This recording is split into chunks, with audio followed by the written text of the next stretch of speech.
I discovered after 30 years of doing genealogy that my great-great-grandfather was born a slave. It all started in 1980 when Grandpa told me that his grandmother told him we were related to Dr. Jabez Jackson here in town, a really well-known surgeon.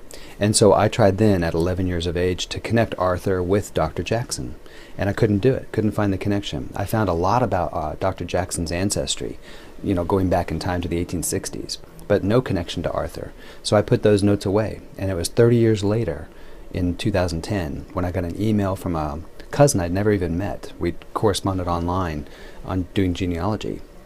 She led me to this 1880 census report for Ann Arthur Jackson. She told me to go look it up.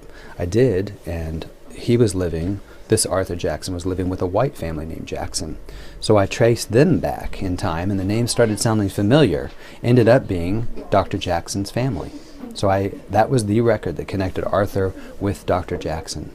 And I proved that they were related. However, grandmother, Ida Jackson, failed to say that we were related through their slaves, not biologically through the doctor's genes.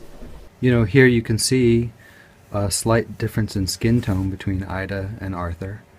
And again, all those years, my grandfather dismissed the fact that Arthur was a former slave because of his skin tone and him being a landscape gardener. I just took that as the fact and moved on to other ancestors. I feel closer to Arthur now. I always had these questions about him, but now that I know his truth, I feel much closer to him in the fact that I'm trying to learn more about what his life was like, to have been born a slave, to have met a white woman, to have raised a biracial family in those days, in the 1880s. What was that really like for them? And then moving to Kansas City and living in a neighborhood that was a segregated neighborhood when Kansas City was a segregated town. And just what that whole experience for them was like. Questions I may never answer for sure, but I'm looking more into what Kansas City's segregated past is like now. And I never would have thought about even looking into that part of Kansas City's history if it hadn't been for my connection to Arthur.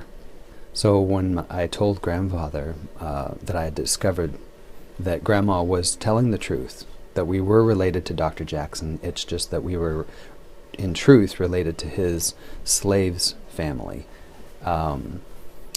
He found out here at Floral Hills that there was a space open next to Arthur, and I asked if I could have that space so that I could be buried next to Arthur when I pass away. So.